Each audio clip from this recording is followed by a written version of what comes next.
right, back with you on the Krueg Show. Hope everybody's having a phenomenal Wednesday, April the 5th. Coming at you a little bit later than we normally will and would and have thus far. But Damon Bruce is back in the house. Everybody needs to subscribe to his channel, Damon Bruce Plus, on YouTube. And, of course, we're brought to you by Pig and a Pickle. Check them out in Corte Madera and in Emeryville. They're open 7 days a week in Marin from 11 a.m. to 8 p.m., and they're open Wednesday through Sunday in Emeryville. If you're like me and you live out in the East Bay, check them out in Emeryville.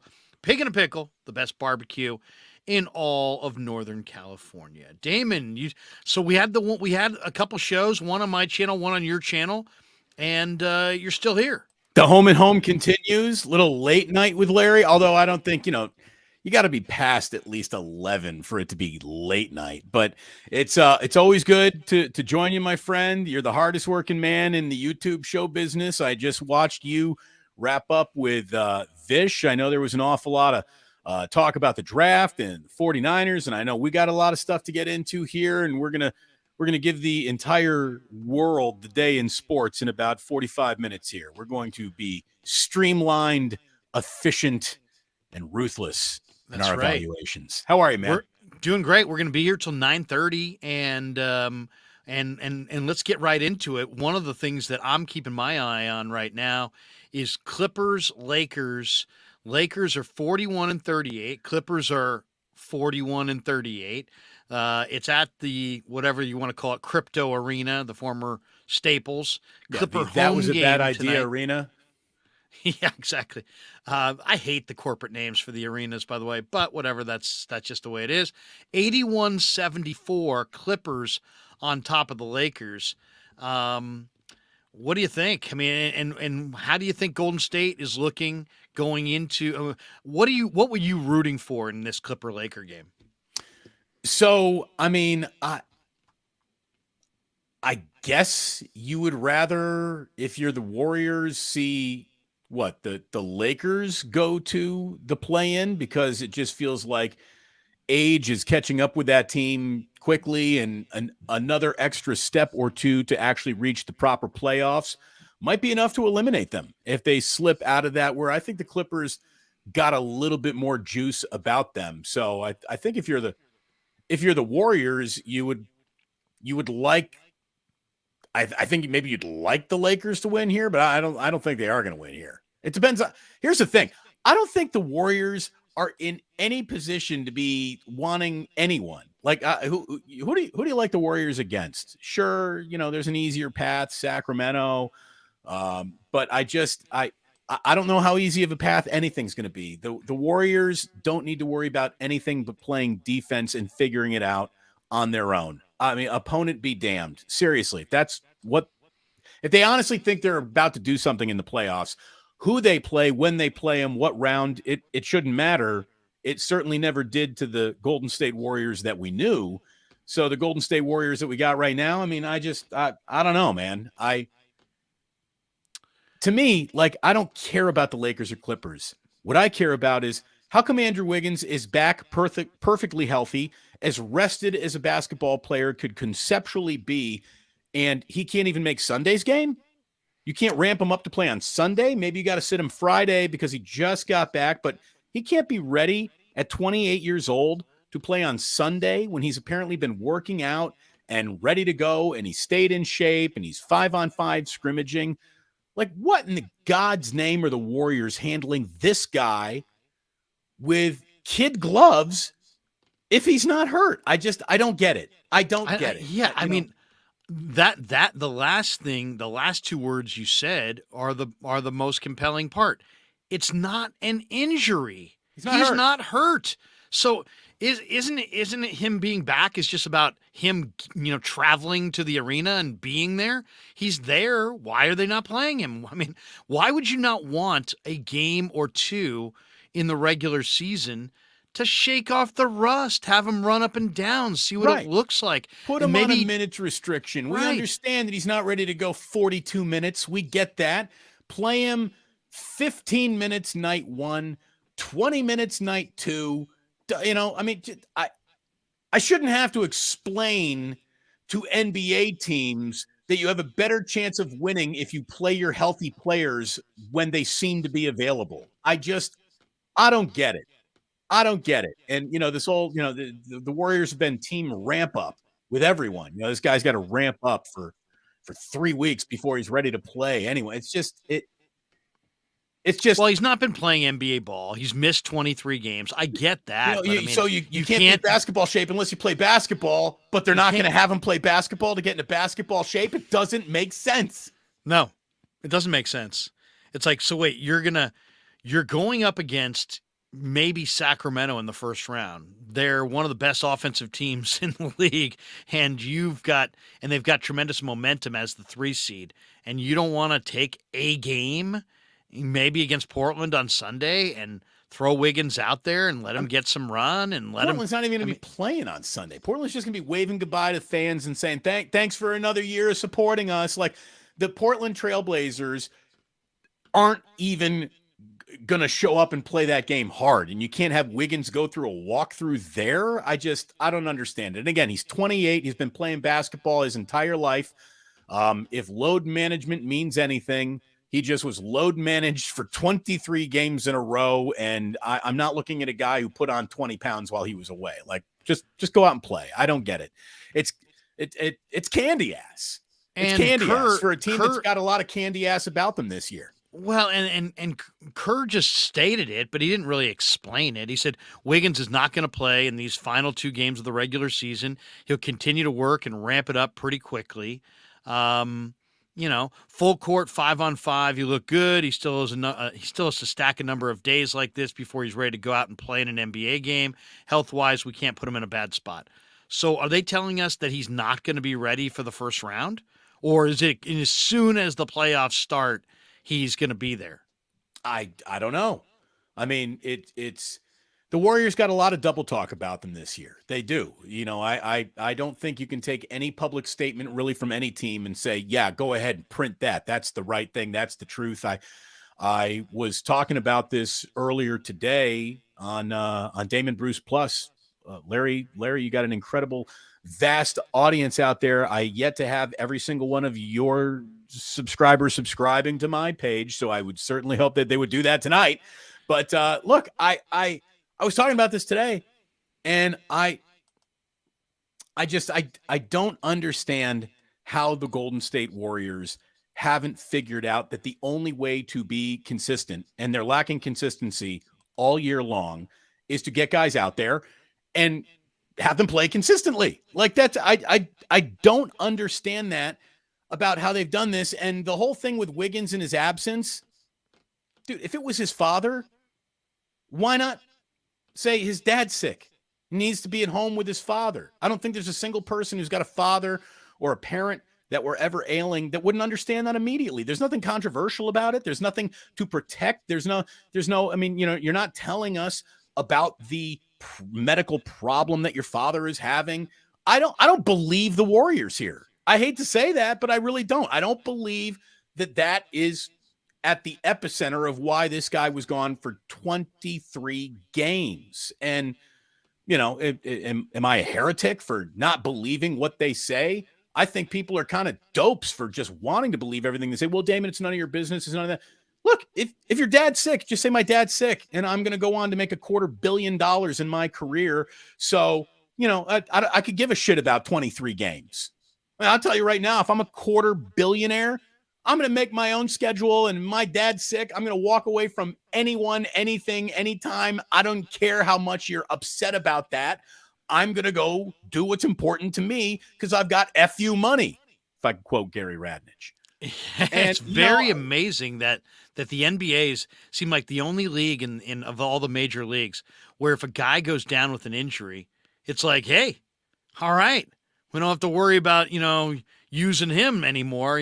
He gets automatic rest. It's like, it's almost like this regular season means so little that it's like, I'm not coming back. I mean, Draymond actually said a couple weeks ago on the podium, I don't get up for March basketball. As people are sitting 3 feet away from you, paying thousands of dollars for tickets. Yeah. How tone deaf is that? And here's the deal. Like, so many NBA seasons in recent memory, teams have punted on 20 games. 20 games, and it's not necessarily going to be the first 20 games, but there would be 20 games throughout the year that really don't matter, and you can just burn the tape and go on in the next game because the results don't matter. Everybody's got a big cushion. So then it became like, well, the first 25 games of the year don't matter. Or you can take away maybe 30 games. They'll start trying at the 40, the 50 game mark. We're at the 80 game mark. There's 8 quarters of basketball left, and you're not going to take those seriously to crank anything up either. I just saw like Milwaukee is 28-5 and what is the last stretch of games. Like, that's a team that's sharpening the knife and getting ready. The Warriors are about to step into the playoffs with a very experienced chef, no pun intended, but with a very dull knife. And if they're not going to use these next 2 games to sharpen that knife for the playoffs, don't be surprised when they get bounced early. There is a lack of a dog about this team. There is zero urgency to get it right. And it's palpable when you watch the Golden State Warriors. They're sloppy as shit. Well, they've just kind of coasted through this whole thing.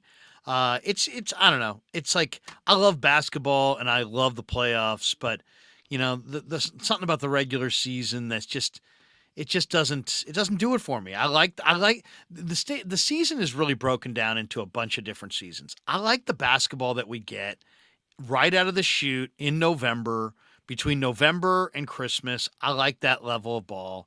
Then, it seems like it's kind of humdrum between cruise control. January 1st and like the trade deadline. Then I kind of like the period right after the trade deadline when you get new players and new looks and guys moving around and kind of the reshuffle, if you will. And then you get a kind of feel for, hey, what do these teams look like with their new players? I like that period. Now we're in the shut it down again mode. It's not worth, seriously, it's like, if you told me, do you want to pay for courtside tickets to the NBA? I need a lot more information. I need what part of the year is it? Who's playing? When is it? Was there a back-to-back the night before? There's just a million different things. The playoffs are awesome, but the rest of it is just like the regular season. You're going to like, so who's going to be a total wuss tonight? Who's not playing? Who can't go, even though they're the most finely tuned, cared for, nutritioned up, constantly monitored. Every single movement that they've ever had on a practice court has been counted. Like, it's arithmetic. Anyways, Ashley was very impressed with your endurance. I saw you just took her message down. I did. Well, Ashley did say, she said, I just saw you and Vish, and you're going again. No wonder my camera failed there at the end of the Vish stream because I've been streaming so much. Things working hard. The only thing working harder in your house than you is your camera. Yeah, that camera. Camera. Right Val, there. Damon Bruce Plus, the plus, baby. Go and get some. I'd love to have you. Thank you very much. There you go. And anybody else who's wondering, it is scrolling on the bottom of the screen there. Subscribe to Damon Bruce Plus on YouTube. All right. So let me ask you a very direct question. We are sitting here, and by the way, the great Corey Cooper is in the house. Corey, good to see you. It's possible Warriors end up with both a new GM and a new head coach next season and a roster that might be missing number 23. Man, I hope he's wrong by that because I would like to see everybody back. But on a different note, as we're sitting here on the 5th of April, who's going to win it all? Who's going to the finals? Who's going to win it all? Who do you got? It's so wide open. It's ridiculously wide open, is it not? Could you make the argument? I think you could make an argument. It's very chalky. I think you could argue Denver, Milwaukee. Let me ask you this. What do you think of the Cleveland Cavaliers? I think they're the best young up-and-coming team in the league. They're the team that has the greatest young core. If Donovan Mitchell is like putting 40 burgers on everyone, or I don't know if 40 counts. I think you have to have 50 for a burger. But if he's dropping 40 routinely, Cavs are going to be a really tough out. Obviously, the Milwaukee Bucks are just, they're just sitting there having an excellent season. Right there in plain sight, but nobody really notices how consistently good they are. I think, every team likes to pointed its peaks and valleys. It's who you are on an average night. And on an average night, the Milwaukee Bucks are maybe the hardest out in the NBA. The Denver Nuggets, I got to see it to believe it. The Phoenix Suns, I just feel like, yeah, it could totally happen for them, but basketball usually doesn't let a group of guys who just all met each other 5 minutes ago go on to be an NBA champion. So it feels like the Suns should be more on red alert next year than in this year. I'm not ready to make a Kings could win it all argument, but they are fun as hell and they score in bunches. I could see this kind of doggy, not very impressive Clipper team figure it out in some way and reach the Western Conference Finals. I mean, it's weird. It's so weird. It's so wide open. And honestly, haven't said the words Celtics or 76ers. And I think both of them have as strong of an argument that they could be the eventual NBA champions as any assumption would want to make. The Sixers are legit. Embiid is just in full-on beast mode. I mean, he's unstoppable. He's scoring 50 out there. The Celtics have a way to bring it all together and play some scary-ass basketball. We just saw that last year. And, you know, they got the taste. They got close, but were denied. So I think that they could be a massive problem too. And I'm not trying to dodge your question, but I cannot predict who's going to be in the NBA Finals. I can't even tell you the teams that are going to reach the Western Conference Finals. And normally this league is like, yeah, you put that team in there, that team in there. I mean, how many Lakers between Shaq and Kobe years where you just said, hey, it doesn't even need to play this season. We know who's going to win. We know who's going to be the champion. That's what the Warriors were accused of being, you know, just so good they became boringly predictable, the victory machine. And there is no team that really fits that this year. I can't wait, man. I think it's going to be as good and unpredictable an NBA playoffs as we've had in years. I'm going Boston and Denver. I just think Denver has a lot of guys in their prime. They've got a lot of guys who are playing great. It is interesting to me, though. There's only one team in the entire Western Conference that is over 500 on the road. Do you know who that team is? In the entire Western Conference, over 500 on the road. One team over 500 on the road. And I've always said, Larry, who you are at home is the ideal version of who you might be, but who you really are is who you are on the road. Only one team has what'd you say is only what? One team's over 500 on the road in the entire Western Conference. Sacramento. I was about to say, is it the Kings? Sacramento. And not only that, they're way over 500. They're 25-15. Every other team in the conference is 500. The Lakers and Clippers are 500. Denver's one under. Everybody else is well under 500. I mean, the Kings Warriors are 25-15. The Warriors are on the 9-30. On the road, the Warriors are the Detroit Pistons. You know, I mean, they're like terrible. San Antonio. Yeah. Yeah. So Sacramento, isn't that amazing? Sacramento's playing well on the road. But I'll if take Mike Brown isn't the unanimous coach of the year, there's something wrong in the NBA. I mean, he has to be the unanimous coach of the year. No question. But I'll take Celtics to run it back, and I'll take Nuggets. I think the guys who run the league in New York City would absolutely die if it was Milwaukee, Denver in the finals. I just think two small markets like that, man, they would just absolutely freak out. But Giannis, though, I mean, that's the thing. Milwaukee's already got their championship bona fides about them, so I think it's an easier sell. Smaller market, but easier sell because you got one of the biggest global stars in Giannis. So I think that you could get away with that. Denver, to me, would be the real lag in the ratings because they, as good as they are, they slow it down, grind it out, and kind of play, you know, a little grit and grind, boring basketball sometimes, going through Jokic with every possession. You know, they're really good. And if Kentavious Caldwell-Pope and you know, Murray are on, they're dangerous as hell. Yeah, but there's no NBA executive sitting around. I heard today, and God love him, Nick Wright, who's a friend of mine. He was saying how if the Golden State Warriors were to win an NBA championship this year, it would be the worst thing that could happen to the NBA because it would be the ultimate devaluing of the regular season. Well, newsflash, Nick. There could be nothing greater for the NBA, and it's not even debatable, than the Golden State Warriors winning a championship, because there is no team in the NBA that commands more eyeballs, and this is a league that wants eyeballs and doesn't have the kind of eyeballs that Iowa women's basketball had on it in March. So the NBA would love, Adam Silver would sell his mother for the Golden State Warriors to go back to the NBA Finals this year. That would be bad for the league. Not if ratings and eyeballs matter, which they do, so it wouldn't be bad for the league at all for the Warriors to win it.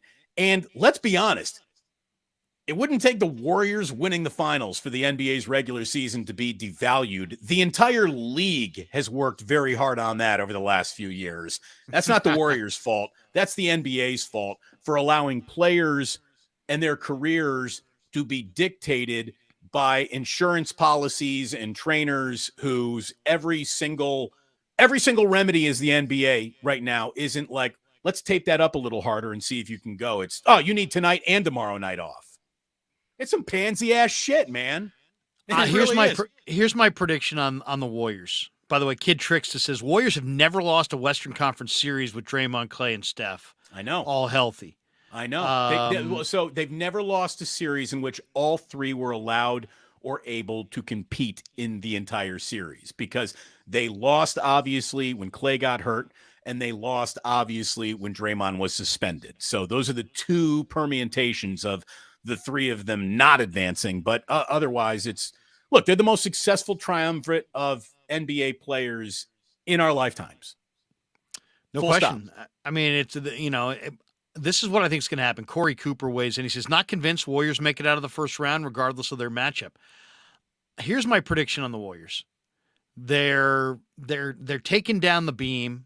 I think they'll beat Sacramento in the first round if it's Warriors Kings. I think they beat Memphis in the second round if it's Warriors Grizz. I think Warriors go down to Denver, and my prediction is that when you coast through the regular season the way they've coasted, when you turn it off like they've turned it off, that when you go to ramp it up and you've got some age on your roster, somebody's going to wind up getting hurt. And so I just think that they'll beat Sacramento. They're going to send Sacramento packing. They're going to load up. I just don't feel that way. Really? So you're I think they beat Sacramento. They'll win game one. Are they coming back from Sacramento down 0-2, Larry?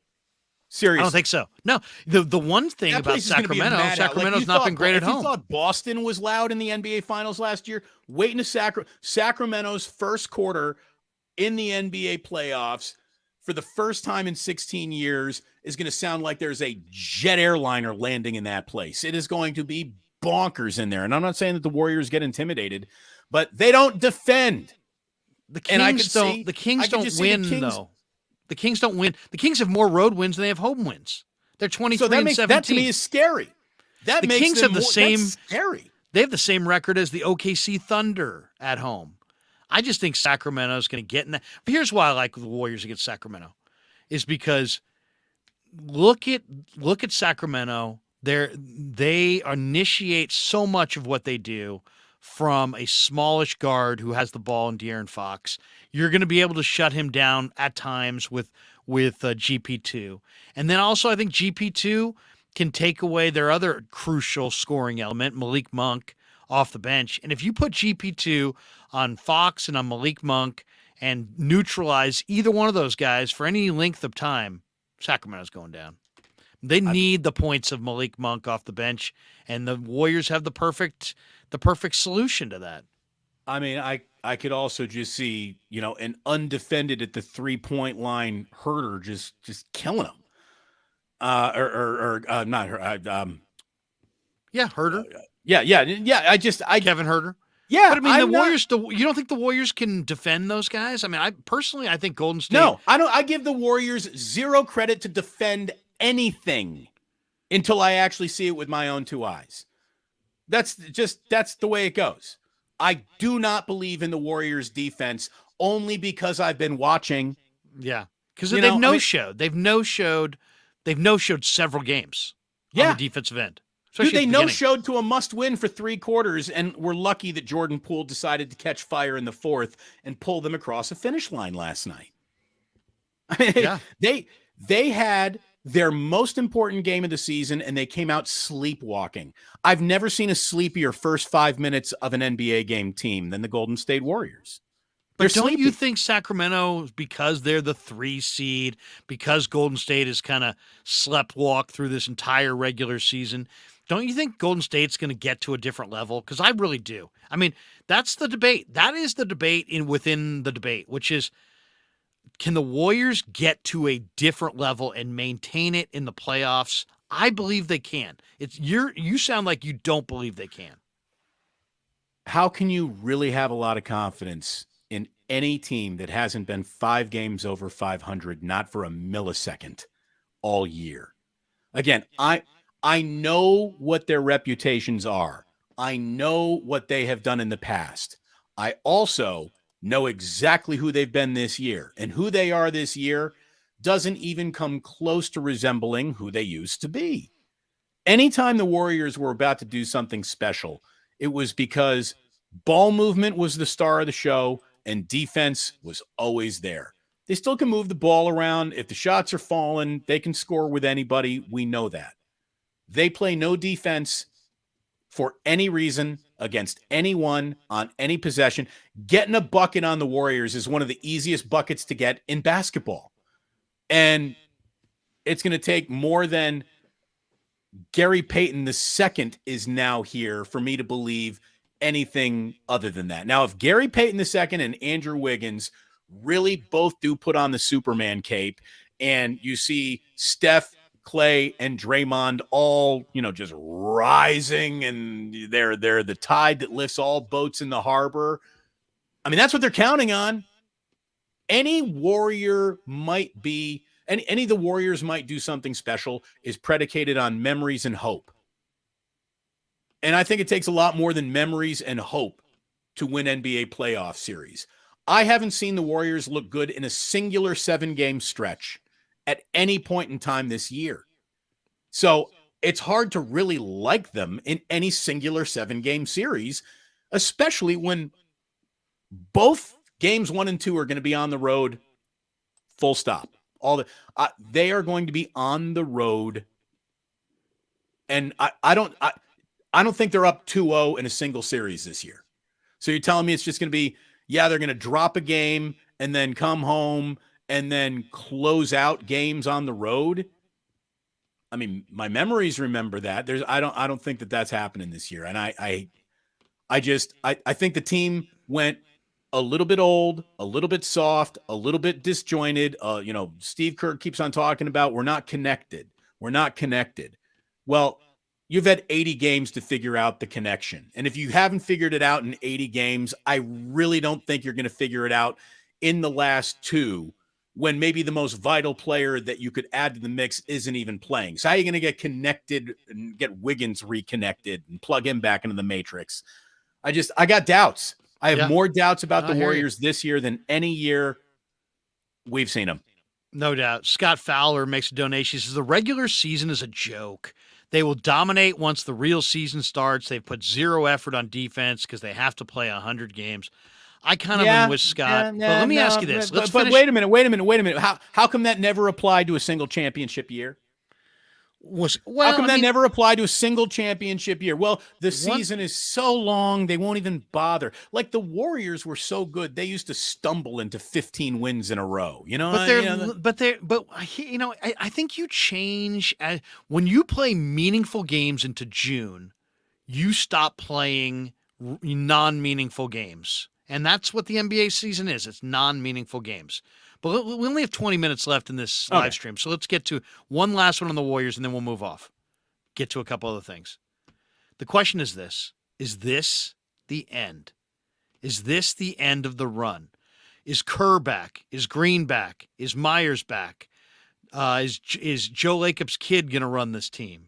Is Joe light years ahead, or is Joe about to make the colossal error of his life and strip his real GM of his job and hand it to his son? Are we going to see nepotism at its finest here? I really What so if is I'm it Kirk over? Lacob, Is it over? if I'm Kirk Lacob, I don't want to be the team's next GM. I want to be the team's next owner.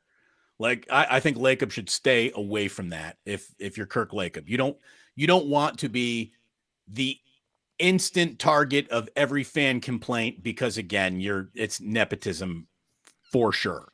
For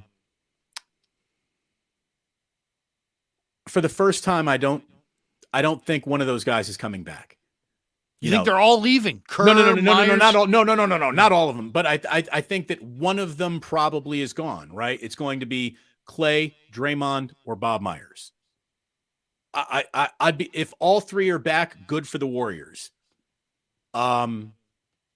If any of them leave, it's officially bad for the Warriors. I think all of them have very important roles to play. I mean, you just saw that Bob Myers had to come down and make sure Draymond didn't hit one of his own assistant coaches the other night. Like Bob is, if this team is having trouble getting connected with Bob Myers in the room, you're telling me they're going to become more connected without Bob Myers in the room? I just don't see that. I don't see how a team that's having defensive struggles could improve in that regard if Draymond were to leave the team. And I don't know how this team can honestly say, yeah, we're going to wave goodbye to the guy who's hit more threes than anybody in the NBA this year. So, at some point, I think Joe's going to look at a team and say, do I really want to spend $300 million on, $400 million on a roster that's got guys who I can see with my own two eyes because I sit courtside. I'm Joe Lacob. That just they seem to be disinterested and not connected anymore. I mean, there's no such thing as forever in sports. Right. There really isn't. And age catches up with players quickly in this league. Steph Curry will always represent a beacon of hope. When you got that guy, a lot of things can happen. But yeah, we are. I'm not saying it's the end, but it is undoubtedly the beginning of the end. I think Draymond comes back. I think Kerr comes back. And I think Myers moves on. Okay, so Kerr's not going anywhere. Steve Kerr is not leaving Steph Curry. He is going to coach him his entire career. I really believe that. I think Kerr's only got another year or two left. I don't think I don't think he wants to do it. I mean, he told me when I filled in for you 2 months ago, on that weekly hit, I said, "Are you in this thing long term? Are you still get a kick out of this? You still want to do this?" And he's like, "I don't, thank you." Because I complimented him. I said, "You can do other things. You can, political, whatever. You can do whatever. TV." He's like, "You know what? I'm a basketball coach. I want to coach basketball." He only has 1 year left on his deal. I think he comes back for that 1 year, but I think Myers is gone this year. I think Kerr is gone after next year. I think Green stays. I've heard so much about Bob Myers and what his next move might possibly be. Like I've heard that there's already an under the table backdoor deal where he's going to get a bit of equity to come in and just get the Clippers into their new building and win a championship. Like I've heard that. I've heard that the Manning brothers were so impressed when he went to do a podcast for Omaha Productions that he might go ahead and be the president of Omaha Productions. I've heard that he is going to start his own talent agency. I've heard that Bob Myers is going to be one of the key figures in luring an NBA contract over to Amazon Prime. I've heard more about what Bob Myers might do than I've heard about Bob Myers might stay. So that could be, he could be the subtraction. And, it should always technically be easier to replace a suit than a player. But Bob is so good at wearing his suit. He's such a peacemaker. Look, all three of those guys go, it's devastating. But honestly, if you had to choose, here's the thing. Eventually coaches get tuned out. And the Warriors played an awful lot of basketball where they didn't seem very concerned impressing their own head coach this year. Like impressing Steve Kerr was clearly not on the list of things to do for a lot of the Golden State Warriors this year. So take that for what it's worth. I think when Draymond came out and had this big public support of Myers, I think he's privy to the inner workings, and he's wants to stand up for Myers. So I think the handwriting's probably on the wall there that Myers is leaving, and I think If Draymond was hold trying on to. real quick, if Draymond stays, I think he opts out and then re-signs with the Warriors. I don't think he's coming back on a 1-year flyer. I think he's I going to agree. opt out, and everyone's going to go, oh, 3 years, $60 million. That's my guess. He yeah, comes back for 3 years, $60 million. and then if the Lakers want to go ahead and make him LeBron's running buddy for more than that, he'll probably take it.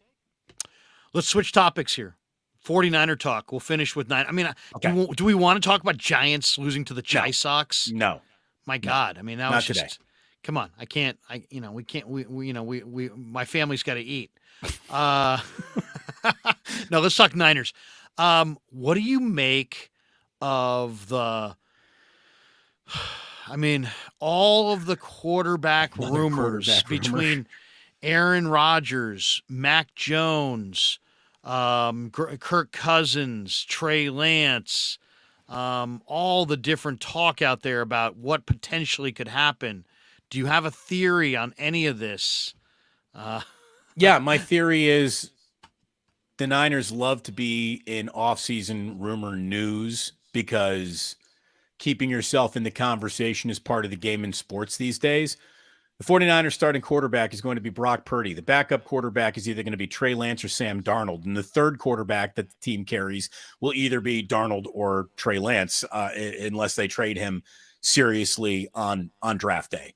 I don't. How does Aaron Rodgers fit into this team's financials in any conceivable way? I don't see it. I don't. How? Let me explain this. As far as to the people who don't know the because my first blush, I was like, yeah, no way, this doesn't work. The only way it works, Rodgers is under contract this year for $15 million. That's it, $15 million. Next year, it balloons to 26. The year after, I should say. 2 years from now, 26. This year, 15. So they could make it happen on the cap if they wanted.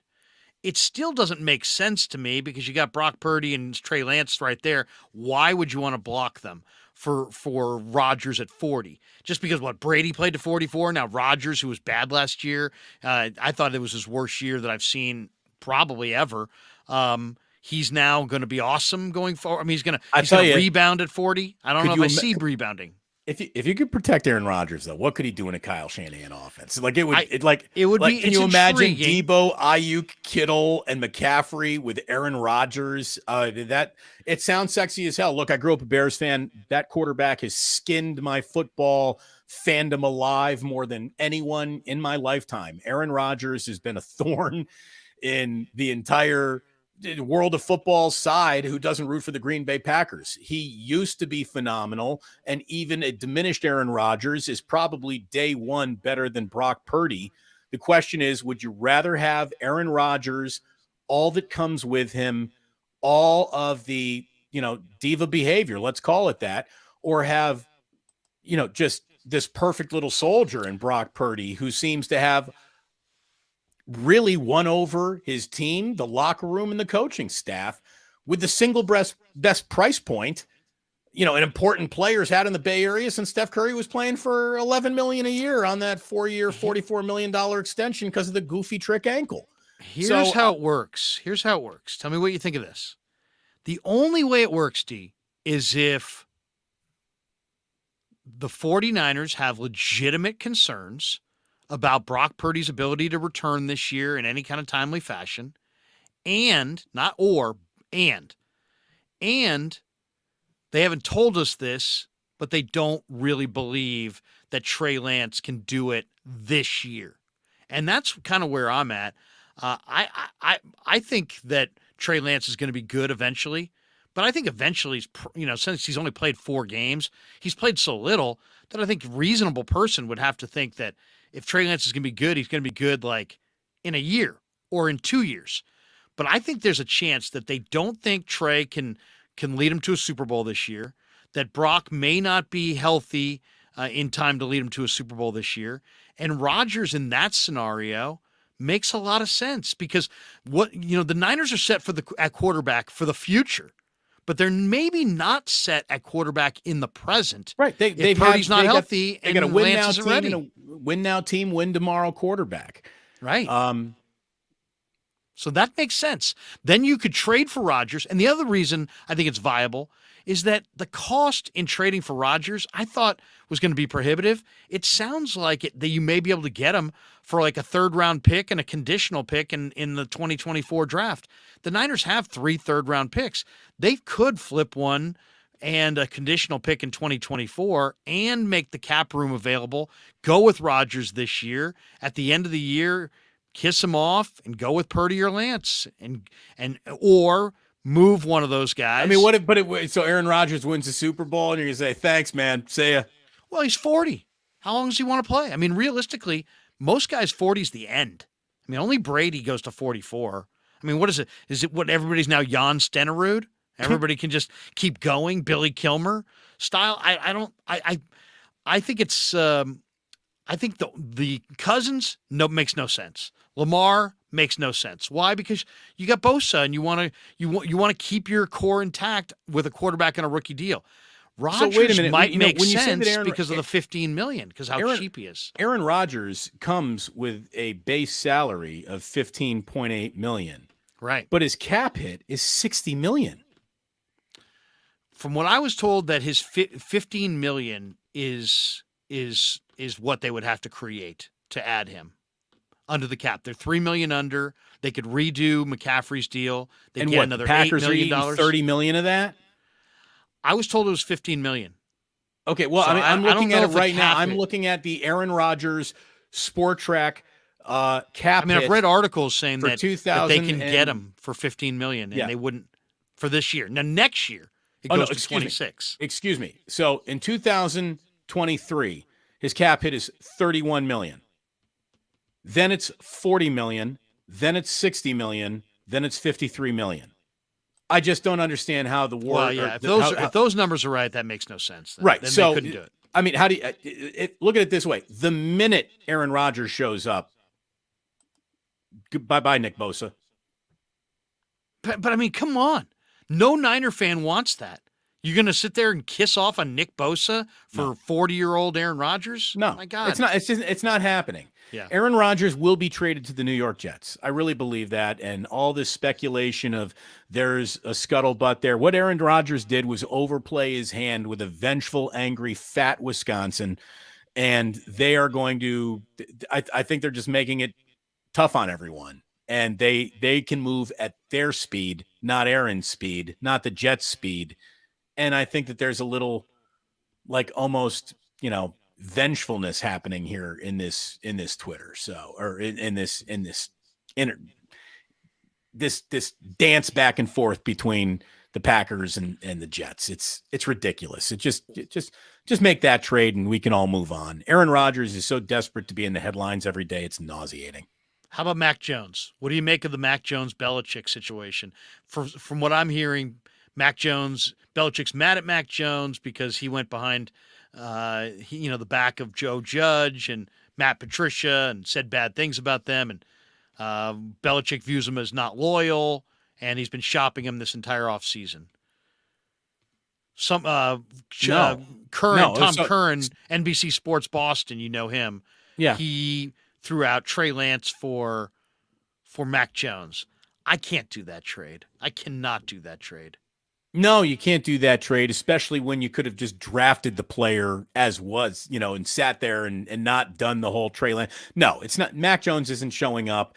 And by the way, I'm out on any quarterback that Bill Belichick is out on. I mean, who knows more about quarterback play than that guy? What it takes to be a winning guy in this league, and like, no, I'm not doing that. Not interested. Although I think Mac Jones is a little bit better than he gets credit for being. He's still very early in his career and he's looked good at times. He has the worst group of skill position players basically around him in football. The Patriots have no one to really make him look good. So this is a very New England angsty offseason rumor that I'd be stunned if Mac Jones weren't the week 1 starter. Yeah, I am too. I mean, I just don't see it happening. I don't see I don't see the 49ers going down the Mac Jones road. I mean, And look at it this way. You passed on Mac Jones because he had low upside. Now you're going to trade for him a couple years later? I mean, why? It makes no if sense. Mac Jones is catching your eye, how are you not salivating over what Brock Purdy will do? And like, I don't want to hear this like, well, he's going to miss the entire year. Bullshit. What are you talking about? Like, he's got a full offseason to fix this elbow. It better be ready to go. It better be ready to go at worst case scenario by week 3 or 4. I mean, and then you ask Sam Darnold to just go in there and hand it off, 35 times, which Bill Belichick would look at it there. Bill Belichick, excuse me. Watch the 49ers trade for Aaron Rodgers, and Kyle Shanahan still doesn't let him throw deep. There's way too much of an improviser in Aaron Rodgers, and I'm going to do it my way in Aaron Rodgers for Kyle Shanahan to ever want to coach that guy. It's never going to happen. There's talk that the Texans may pass on quarterbacks at the top of the draft and go with Will Anderson at Alabama. Would D'Amico make a play for a 49er quarterback? I mean, did he fall in love with anyone? Does he have a reason to? We've fallen in love with Will Anderson, it sounds like. We've seen other 49ers assistant coaches rise to head coaches. And when Jimmy was as available as humanly possible, no one came for Jimmy. And I don't think they're going to be coming for, Look, Trey Lance is a really fascinating prospect. If he ever turns into a consistent NFL quarterback, I'm going to be stunned at this point. I remember you saying years ago, Larry, that every single quarterback is basically running 2 races at once. How quickly can they learn the league before their body gives out on them? Or they're diminished. Yeah, exactly. And I think that Trey Lance is diminished based on his lack of actual snaps playing the sport of football, and he's already, for supposedly a mobile guy, damaged goods on his mobile unit, that is the legs and ankle and everything. Like I never thought Trey Lance was like ordained to be this great. Oh, he's the next Josh Allen. You wait and see once Shanahan polishes this. I never thought that he was the kind of quarterback Kyle Shanahan would even want.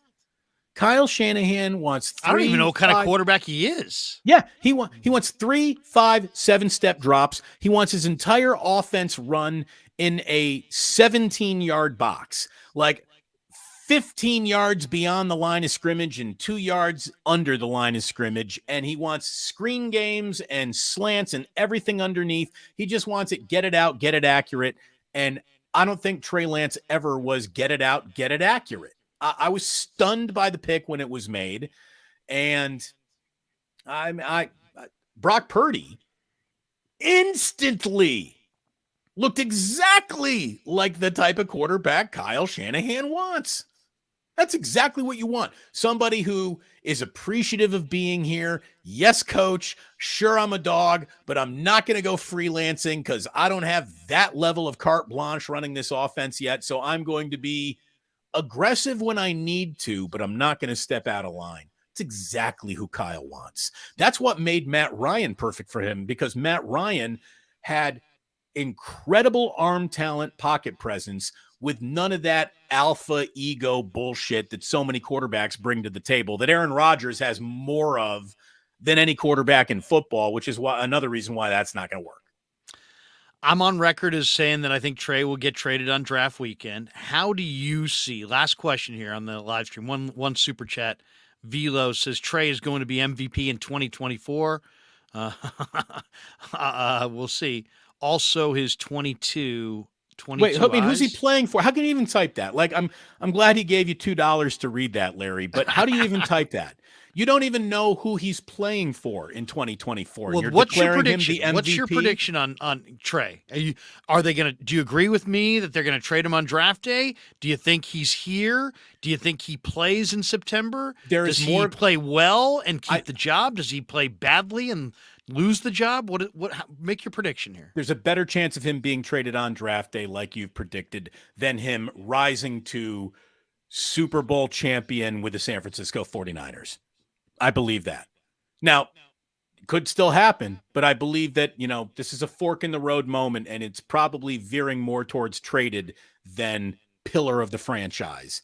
You could just hear it by the way John Lynch doesn't talk casually. John Lynch is protective of his players and how he speaks about them, and he's already talking about Trey Lance almost in the past tense. I noticed that. I think you did too, and that's a big indicator of just the way the wind is blowing around the guy. There was one great one in here that I have to go back to. Wait a second. I'm going to go back to it. Krueger's got some ballers up in here. Is that it? No, that's not that. Here we go. We're going to finish with this chat. Carlo P. Larry and Damon are high-quality content. High-quality content. High Plains Drifter, baby. Thank you. Thank you very much. I agree. Listeners all across the Bay Area agree. Those who already know. Those who haven't been exposed to this are about to find out. The home and home, you and I doing something together every night is going to become gots to have it level of content. I mean, I got to get out of the mind of saying radio. This is content. You are a content machine. Somehow I am too. You put us together, you get Voltron, for goodness sakes. So I think I think we're off to a great start, man. I'm 3 days into this, and I'm getting more and more comfortable. I'm learning how to push the buttons on my end over here and figuring things out. I'm like, now that I'm on camera, I don't know what I'm like Ricky, but I don't know what to do with my hands.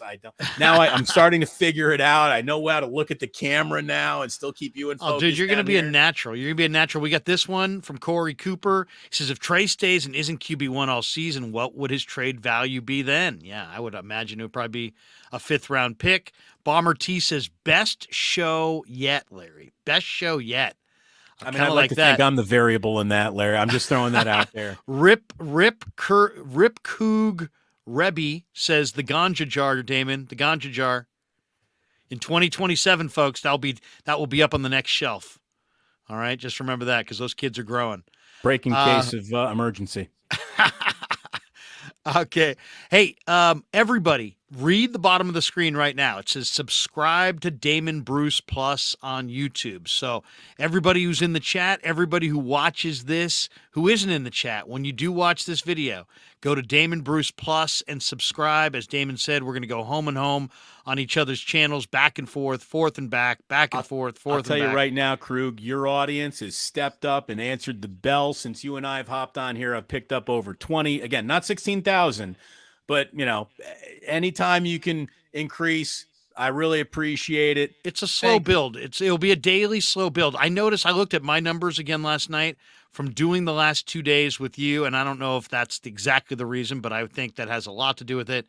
Clearly. I picked up 77. My son said, Dad, you picked up 77 subs yesterday. Ooh, so there you go. Well, and I tell you, man, you deserve it. You're a hardworking guy. Every single time I check out what's going on YouTube, you're in the middle of a live stream or you just ended an interview or just a 10-minute thought that you had to get off your chest. You're great at what you do, man. You're great at what you do. And congratulations. Over 16,000 already.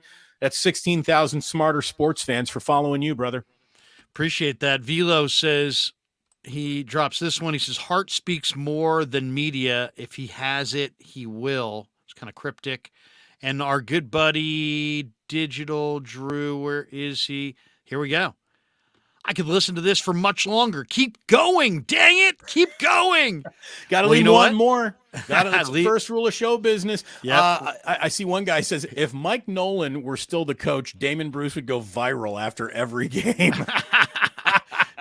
RL says, just subscribe, D. Bruce. Thank you, RL. Really appreciate it. Everybody, go subscribe right now. Soup says, Damon's not monetized yet. Soup, give it time. He's just starting. Gonna happen. We don't stand outside the nursery at the hospital and heckle the newborns. You're never gonna amount to shit. You can't even walk. You're all wrapped up. We don't do that. We don't do that. You and I used to. Who were we making fun of when we used to say, Larry? Who was it who used to call you Larry? Or was that like a Ralph there? It might have been Ralph. It sounds an awful lot like Ralph. You know, Krueg, you're so cute. You get so mad at the Giants. I'm like, Ralph, if you tell me one more fucking time that I'm cute, we're mixing it. We're mixing it up on your way back to the Miata. The Miata. That's fantastic. All right, brother. Buddy. Hey, what are you doing at 11 a.m. every day? Is it something different, or do you want to tell people about it? What are you doing at 11 a.m.? 11. I'm like, again, we're just figuring it all out. We're kind of recapping what happened the night, seeing what's going to happen in the day. We're obviously going to start thinking about opening day. A little Giants tomorrow, but very little. We'll see what they do. I'm ready to start angling towards how these playoffs are going to shake out in the NBA. And, as always, people want to hear about the Niners at all times. I might be sick and tired of talking about Trey Lance, but people aren't sick and tired of hearing about it. So I'm sure we'll get there. And we're just going to, we're kind of winging it. We're kind of just seeing how it all goes. We're interacting with the audience more than ever. Good. Next week, we're going to start booking a couple guests here and there, but I'm just trying to get my own feet underneath me. Just sort of figuring it out. Exactly. Blind man in a room, feeling the wall, looking for switches. Third string all pro. Keep it going, fellas. We got Matthew saying, your Ralph is as good as fuck. You know, you're so Krueg. Let me tell you, you're going to Disneyland? Oh, you got to go to Toontown. Oh, my God, the Disney. No, seriously, the Disney princesses, they're beautiful girls. They go to Fullerton. They're there. They'll sign autographs. I talk to them. They're really nice people, Krueg. And if you go to Toontown, right behind the door, by the bathroom there, you're going to find the tram. The tram will take you to the other side of the park. Oh my More God. of an Elsa guy. I really like Elsa and the power braid when she goes and she gets the Palace of Ice. You know it's on. Better Martin than Armando Benitez anyways, that's for sure. Sabes, I got one question. How about Salta La Macchia? What about Salta La Macchia? Ralph, why, Ralph? That was the best line of all time. Martin Diaz, this could be part of my nightly routine. Great show. We got this one from Mark Lopez. Larry, Bruce, this is so awesome to have you both on. Both of you guys on together. Best duo in sports. Hashtag Shaq and Kobe. Yeah, oh, wow. I'll take that any day. How Jesus. Aren't you working local? Wouldn't you say like Stephen Clay? Wouldn't you? Hey, we're national now. We're international. They may be saying Messi and Ronaldo. You know what I mean? They could be saying anything. Those guys play table tennis? I don't even... Yeah, exactly. All right, here we go. Well, look at this one. Last one. Just subscribe to Damon's channel. Love the Iron Throne pick. It's there. There you go. Spot on Razor impression. All right, brother. Hey, we'll talk to you soon. You got it, pal. Talk to you. A little home and home somewhere on my channel. We'll figure it out, and we'll let everyone know on social media tomorrow. You're the best. Take care, pal. Look forward tomorrow. All right, man, that's fun. That is fun. Damon's outstanding. And when we get rolling, and we're just starting to get rolling, we have an awful lot of fun.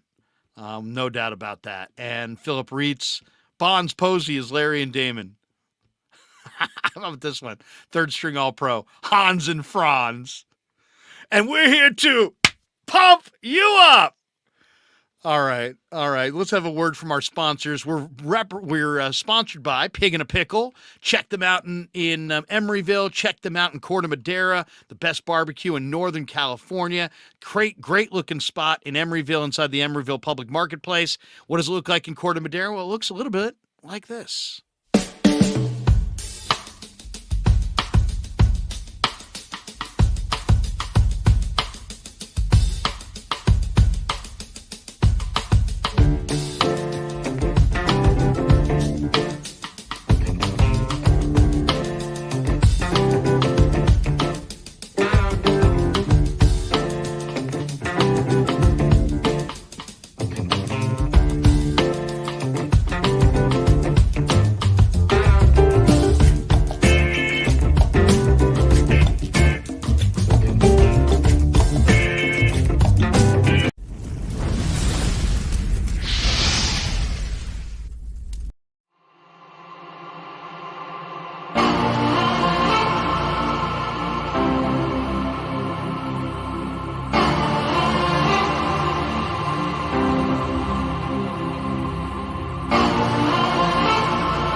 So New York style sausage was started over 70 years ago.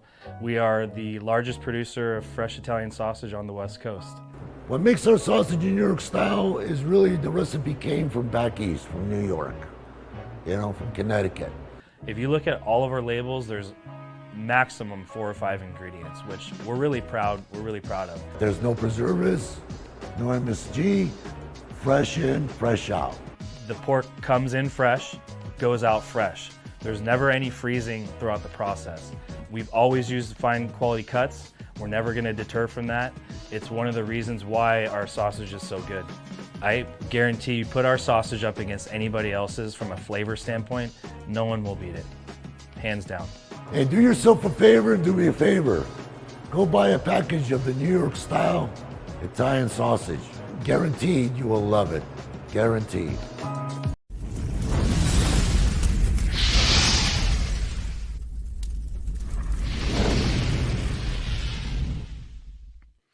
All right, welcome back to the Krueg Show as we're coming down the home stretch tonight. Tomorrow on the show, we got a busy day tomorrow on the show. It's going to be great. Excuse me, Vish Kumaran's going to join me on my channel. Tonight I was on Vish's channel.